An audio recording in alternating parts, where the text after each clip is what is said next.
Henry, đã sắp xếp xong rồi chứ? Tôi đã mở thiết bị dò tìm trên vòng cổ của công chúa Blue rồi.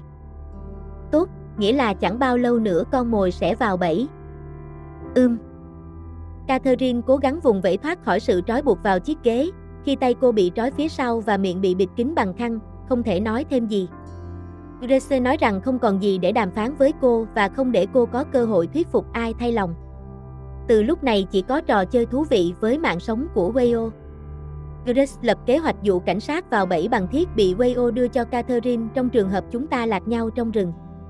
Henry phát hiện điều này trong chuyến đi và sau khi bắt giữ cô, giam giữ ở căn nhà nào đó mà cô không biết vị trí. Henry đã tắt tín hiệu để khó tìm kiếm, trước khi Grace ra lệnh mở lại tín hiệu cho ý định độc ác. Đừng lo, Blue. Hãy nghĩ rằng Wayo tự tìm đến cái chết. Grace cười lạnh lùng khi thấy mọi thứ diễn ra theo ý muốn. Catherine mất quyền lực và bị dồn vào chân tường, sẵn sàng chờ cái chết bất cứ lúc nào. Wayo thì ngu ngốc bước vào bẫy vì tình yêu. Một câu chuyện tình lãng mạn rẻ tiền giữa công chúa cao quý và vệ sĩ thấp hèn sẵn sàng hy sinh mạng sống để bảo vệ người mình yêu. Grace sẽ viết cái kết không hạnh phúc và đầy đau đớn. Helena, ở lại đây với Blue. Còn cô sẽ đi đâu, Grace? Tôi và Henry phải chuẩn bị đón tiếp khách như Wayo.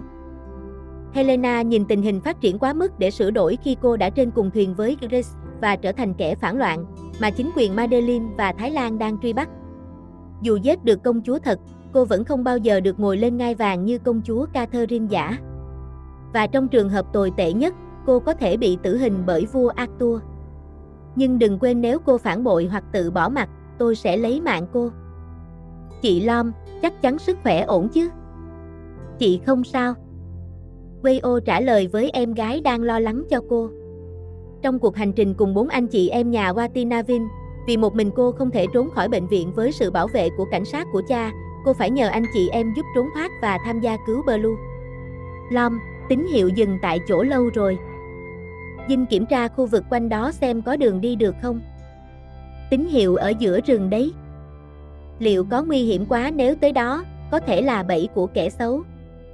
Apo đưa ra ý kiến trong lúc làm người lái xe, sau khi giúp Wayo thoát khỏi bệnh viện khỏi tầm mắt của Watit. 4 người đi theo tín hiệu từ thiết bị Wayo đưa công chúa Catherine luôn mang bên mình. Không vội vàng tiến vào và phải lập kế hoạch cẩn thận. Đó là lý do anh chị em không để cảnh sát nóng lòng nguy hiểm một mình. Nếu có chuyện gì xảy ra, mọi người cùng trách nhiệm. Dù cô giấu việc trốn thoát không phải để mạo hiểm hay tấn công đơn độc, nhưng cô sợ kẻ xấu sẽ đánh bất ngờ như trước. Nghĩ rằng tốt hơn để cha hành động song song với cách của cô. Chia thành hai bên, kẻ xấu sẽ không kịp phản ứng. Phai nghĩ chắc chắn bọn chúng lừa Lom để giết hoặc dùng Blue làm con tin. Chị cũng nghĩ như Nam với Phai. Ban đầu tín hiệu bị tắt, nghĩa là kẻ xấu biết có thiết bị này. Nhưng qua đêm, tín hiệu mở lại có chủ ý, không hay cho ta đâu. Jin, Nam, Phai. Lom hứa sẽ tỉnh táo và cẩn thận. Nhưng biết là bẫy của kẻ xấu, Lom không thể ngồi yên để Blue gặp nguy hiểm hơn nữa. Sống sao được nếu không bảo vệ người mình yêu. Cuối cùng chị Lom cũng nói yêu rồi đấy. Wayo nhìn Akima cười ngay cả trong tình huống căng thẳng. Cô quay lại xem phản ứng của hai chị mới biết chuyện này từ mắt. Không như Phai biết trước, nhưng không ai ngạc nhiên với tình yêu của cô. Chị hiểu, vì Blue là người quan trọng của Lom nên chị mới chịu liều. Dù không biết dùng vũ khí, không đánh nhau, nhưng lái xe thì Lom tin chị đi. Còn Phai sẽ hỗ trợ hết mình cho chị Lom. Wayo nhìn các anh chị em với lòng cảm kích về tình yêu và sự giúp đỡ dù trong những lúc khó khăn nhất. Cô cảm ơn chị Jin, chị Nam và Phai đã sẵn sàng mạo hiểm cùng cô trong nhiệm vụ này. Wayo quyết tâm bảo vệ tất cả những người quan trọng đối với cô, không để ai phải hy sinh mạng sống nữa. Không để ai phải mất mát vì nhóm phản loạn nữa. Có tin tức gì không? Tìm thấy Wayo chưa? Lom đã ra khỏi bệnh viện vì sự giúp đỡ của cháu gái tôi. Tất cả đều biết chuyện này và thông báo sẽ yêu cầu lực lượng hỗ trợ ngay khi chắc chắn nơi công chúa Blue bị bắt. Chúng ta hy vọng bao nhiêu rằng Wayo có thể cứu chị hai an toàn. Karel hỏi với giọng lo lắng sau nhiều giờ kể từ khi Wayo mất tích từ bệnh viện vào buổi chiều. Và trong vài giờ tới, việc tìm kiếm công chúa Catherine sẽ khó khăn hơn khi trời chập tối, gây thêm bất lợi. Nhưng chính quyền Thái Lan và Madeleine vẫn chưa tìm thấy dấu vết nhóm phản loạn. Hoàng tử Karel, Lom đã gửi tọa độ nơi ẩn náu của kẻ xấu. Watit nói với giọng hy vọng rằng mọi chuyện sẽ kết thúc tốt đẹp như mong muốn sau khi nhận được tin nhắn chia sẻ vị trí từ Wayo. Đó là một khu vực giữa rừng trong huyện Wa Nam Khi và cần lực lượng để siết chặt vùng này để bắt giữ các kẻ phản loạn còn sót lại. Watit, tôi muốn tham gia cứu chị hai. Hiện tại con gái chúng ta đang gặp nguy hiểm, nếu Karel cũng mạo hiểm, sẽ làm công việc của cảnh sát khó hơn. Thưa cha, xin hãy cho phép con cứu chị hai khỏi nhóm phản loạn. Hãy để việc này cho Watit và Antoine. Vua Arthur nói với giọng lo lắng và đặt lòng tin vào Antoine như là thư ký hoàng gia. Nếu Antoine muốn chứng minh sự vô tội rằng ông không dính líu đến kế hoạch phản loạn và mọi chuyện Henry đã gây ra, với tư cách là cha của Henry và là thư ký hoàng gia của Madeleine, vua Arthur muốn Antoine tự quyết định xử lý việc này. Tôi biết thật khó để hoàng tử Karel và vua Arthur tin tưởng vào tôi. Nhưng hãy yên tâm rằng nếu Henry làm điều xấu xa và phản loạn, dù là con trai tôi sẽ xử lý theo luật Madeleine.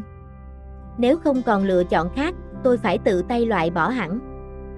Henry, có ai tìm thấy Helena không? Tôi đã ra lệnh tìm khắp nơi nhưng không thấy. Cô ta tận dụng cơ hội trốn thoát. Kẻ thấp hèn và hèn nhát như vậy không thể làm công chúa. Vậy cô sẽ làm gì với Helena? Để cô ta tưởng mình trốn thoát, sau khi giải quyết xong Wayo và Blue, ta sẽ tìm cô ta sau. Grace quyết định tập trung vào kế hoạch trước mắt, đưa Wayo và công chúa Catherine xuống địa ngục cùng nhau đêm nay để kết thúc mọi hận thù. Là bạn cũ, cô cũng thương cảm cho người có số phận đáng thương, nhưng không thể giúp công chúa Catherine phải trả giá thay cho vua Anric, nên sẽ giúp Blue theo chân Wayo. Grace, Henry. Kế hoạch thế nào, Samuel? Người giám sát đã thấy xe của người ngoài, nghĩ rằng Wayo đã vào khu vực này và đang theo dõi tới tọa độ đích. Đứng dậy. Catherine cố gắng chống lại khi bị Grace kéo ra khỏi ghế và buộc phải đi cùng. Samuel và Henry theo sát không cho cô cơ hội trốn thoát khỏi sự kiểm soát này. Chịu đựng thêm chút nữa, vì người Blue yêu nhất sắp rời khỏi thế giới này. Chào, Wayo. Giọng Grace vang khắp khu vực. Cô kéo công chúa không ngai ra trước nhà, là mồi dụ để con mồi thật nhanh chóng vào bẫy. Grace tin chắc người cô cần nhất đang ẩn nấp không xa nơi này. Tôi biết cô ở đây. Đã đến đây rồi đừng nhát gan, ra mặt để Blue bảo vệ cô chút đi. Nào cảnh sát, sẽ trốn đến bao giờ? Chị Lom, vào đó bây giờ không được, quá nguy hiểm. Uy, dù xảy ra gì, nếu cứu viện chưa đến, đừng theo chị vào. Chị Lom. Uy không để chị một mình, sao không chờ cứu viện? Chị chắc chắn bọn chúng dùng Blue làm con tin buộc chị vào đàm phán. Nếu tất cả vào bây giờ, Blue sẽ nguy hiểm. Wayo nói với giọng chắc chắn và đầy dũng cảm, không sợ hãi nhóm phản loạn Madeleine nữa, không sợ cái chết. Cô bước tới đối mặt. Ngay từ giây phút thấy công chúa Catherine bị Grace hành hạ cả về thể xác lẫn tinh thần, thân hình mảnh mai bị đẩy ngã xuống đất trong khi vẫn bị trói bằng dây thừng dày, có thể làm cổ tay bị thương. Đôi mắt đẹp bị bịt kín không cho nhìn thấy xung quanh, và đôi môi mềm mà Wayo yêu thương cũng bị bịt kín đến mức để lại vết đỏ trên khuôn mặt xinh đẹp, không thể phát ra âm thanh ngọt ngào. Dù đứng cách xa không thể quan sát chi tiết hơn, hình ảnh người yêu lúc này làm tim Wayo đau đớn và căm phẫn. Ai dám chạm vào người cô yêu và tôn thờ, cô thề sẽ trả thù gấp trăm lần. Tôi sẽ đếm đến 3, nếu Wayo không xuất hiện, tôi sẽ giết Blue ngay bây giờ. Tôi ở đây. Không cần đếm nữa, Grace. Wayo bước ra theo lời đe dọa, giữa lực lượng Madeleine và vài người còn lại của Henry sau khi phần lớn bị cảnh sát Thái Lan bắt giữ trong cuộc đụng độ trước. Tin tức về cuộc phản loạn đã lan truyền, khó tìm thêm lực lượng. Ngoài Grace và Henry, chỉ còn lại 3-4 người. Cuối cùng cũng chịu đến đây chết, Wayo. Người phải chết là bọn phản loạn, không phải tôi và Blue. Miệng lưỡi giỏi lắm, tôi muốn xem nếu tôi bắn bây giờ, bạn còn nói được không? Nếu định làm gì Blue, hãy bước qua xác tôi trước. Tôi sẽ bước qua xác bạn, và xác tiếp theo sẽ là Blue, công chúa bất hạnh. Hai người thật đáng thương. Grace cười lớn, không hạ súng đang chĩa vào con tin là công chúa Catherine. Mọi thứ cô chờ đợi đang diễn ra như mong đợi cả đời. Cô chờ ngày Russo sẽ đứng trên tất cả, trên hoàng gia Delena, ngay cả vua Arthur sẽ mất con gái yêu mãi mãi. Cuối cùng, mọi thứ nằm trong tay Russo vĩ đại. Grace, quyết định nhanh đi, cảnh sát sắp đến đây rồi. Câm miệng. Nếu cô không giết họ, tôi sẽ tự xử lý. Bùm. Viên đạn đầu tiên được bắn ra từ khẩu súng trong tay Grace vào cánh tay của Henry, người ngạc nhiên vì không ngờ bị tấn công bởi người yêu. Vì tình yêu và sự tin tưởng, Henry không kịp phản ứng. Nhưng với biểu cảm của anh dường như bùng nổ cảm xúc, trưởng vệ sĩ Madeleine ngay lập tức nhận ra điều bất thường của người yêu. Tôi đã cảnh báo anh, Henry, đừng xen vào chuyện của tôi. Tôi sẽ giết tất cả những ai ngăn cản. Wayo đánh giá tình hình sau khi bất ngờ có cơ hội vượt trội hơn. Henry bị thương từ sự cuồng loạn của Grace. Nhưng vấn đề là vẫn còn một số kẻ khác có vũ khí nhắm vào cô. Giờ đến lượt bạn, Wayo. Blue có muốn nói lời cuối cùng không? À, tôi quên rằng Blue không thể nói. Nhưng tôi không muốn nghe giọng giả dối của cô nữa. Tôi ghét từ bạn và gia đình đến tận xương tủy, hãy xem người quan trọng của cô chết trước mắt. Bùm. Một phát súng vào cánh tay của Grace làm cô mất thăng bằng từ phát bắn chính xác của cảnh sát. Wayo tận dụng cơ hội này bắn vào kẻ nhắm vào cô và tránh được viên đạn, lao đến bảo vệ công chúa Catherine cách không xa Grace. Đủ rồi, Henry. Giọng nói mạnh mẽ từ Antoine kêu lên, cùng lực lượng Madeleine và cảnh sát Thái phối hợp trấn áp nhóm phản loạn với đủ lực lượng để bắt kẻ xấu. Tình hình rõ ràng rằng Grace đã rơi vào thế yếu và không thể trốn thoát tội ác. Nhưng mọi người đã đánh giá sai, khi những kẻ bị dồn vào chân tường vẫn không đầu hàng và tận dụng cơ hội bắt cóc công chúa Catherine làm con tin, ngăn ai dám bắn tên tội phạm thật. Thả Blue. Đừng theo, Wayo. Ai đến gần, tôi bắn ngay. Buông vũ khí, dừng lại, Henry. Tình hình căng thẳng và khó quyết định. Dù chỉ còn hai kẻ xấu là Grace và Henry chưa bị bắt, Henry vẫn trung thành và bảo vệ người mình yêu dù làm điều sai. Giống như bây giờ, Henry cố chống lại lệnh của Antoine để cứu Grace và đưa công chúa Catherine đi. Tôi không thể lùi lại, cha. Lùi bây giờ quá muộn, tôi sẽ bị tử hình. Nếu phải chịu tội chết, hãy chết một cách đáng kính và có chút danh dự còn lại trong tư cách một người cha. Việc con làm, nếu phải tử hình, cha sẽ chịu trách nhiệm cùng. Còn chần chừ gì, Henry, bắn đi. Để họ đến giết chúng ta sao? Grace, nhưng đó là cha tôi. Anh thật hèn nhát, không xứng đáng. Không ngạc nhiên cha anh không bao giờ tự hào về anh. Dừng nói ngay. Việc đơn giản vậy mà không làm được, anh yếu đuối tới cùng cực. Bùm. Một tiếng súng vang lên sau khi Henry quay lại bắn vào Antoine với sự giận dữ sau những lời chỉ trích của Grace về sự yếu đuối. Henry không muốn nghe điều này. Tình yêu từ Grace đã từng là niềm hạnh phúc trong thế giới đầy áp lực và cạnh tranh của vị trí trưởng vệ sĩ. Đến lúc này, có lẽ tất cả đã đến hồi kết. Kẻ xấu chết ngay tại chỗ. Wayo nhìn quyết định dứt khoát của Antoine khi chọn bắn con trai mình và tự kết liễu kẻ phải chịu tội tử hình. Cuộc truy lùng Grace vẫn tiếp tục. Dù không có ai bảo vệ Grace nữa, việc đối phó với con tin trong tay vẫn là điều khó khăn.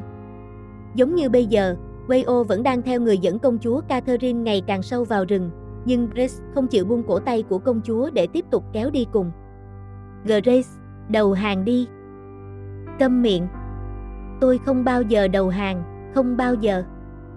Henry đã chết, anh ấy hy sinh để bảo vệ cậu. Mặc kệ anh ta, muốn chết vì yêu. Tôi không bao giờ yêu cầu anh ta phải chết vì tôi. Sự hy sinh của Henry đối với Grace dường như vô nghĩa. Wayo cảm nhận được sự lạnh lùng của đối phương. Người với trái tim tàn nhẫn thế này sẽ không khó để làm hại người mà cô yêu. Người cho rằng tình yêu là ngu ngốc, không bao giờ yêu ai. Cô nghĩ cô là ai, Wayo, để dạy đời tôi? Tôi là người yêu Blue nhất. Không phải lúc nói những điều ngớ ngẩn của cô. Yêu và muốn bảo vệ Blue vô điều kiện. Câm miệng. Yêu mà không cần đáp lại. Bùm. Grace bắn một phát đạn, viên đạn sượt qua chân Wayo chỉ một chút. Dù là bắn cảnh cáo, Wayo khá chắc rằng tình yêu là nút thắt khiến Grace mất trí, cùng với sự ghen tị của người hầu cận đối với công chúa Catherine luôn xinh đẹp và duyên dáng trong mắt cô. Grace, cô nói rằng tình yêu của Blue và tôi là đáng thương, nhưng thực ra mọi thứ cô nói đều là về chính cô. Người không bao giờ thấy giá trị của tình yêu sẽ không bao giờ biết yêu là gì. Wayo, chết đi. Bùm, bùm, bùm. Cuối cùng, ý định của cô đã thành công.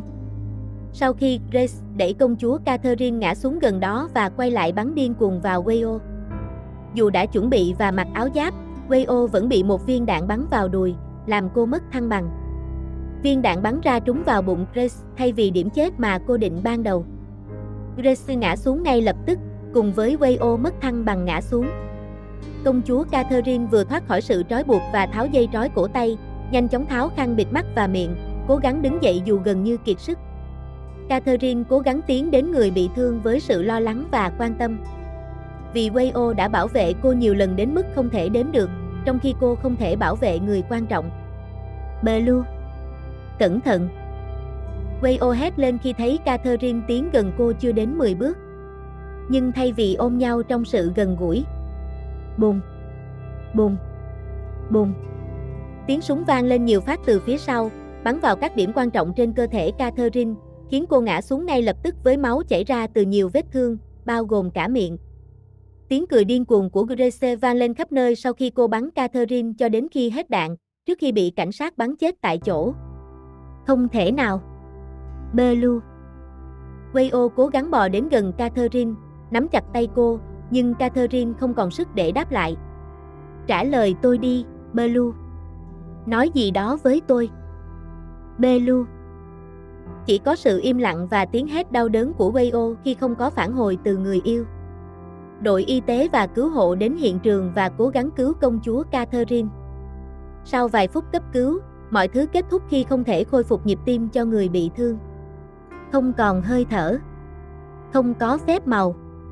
Và không có may mắn như lần trước khi Blue cứu cô. Công chúa Catherine đã qua đời.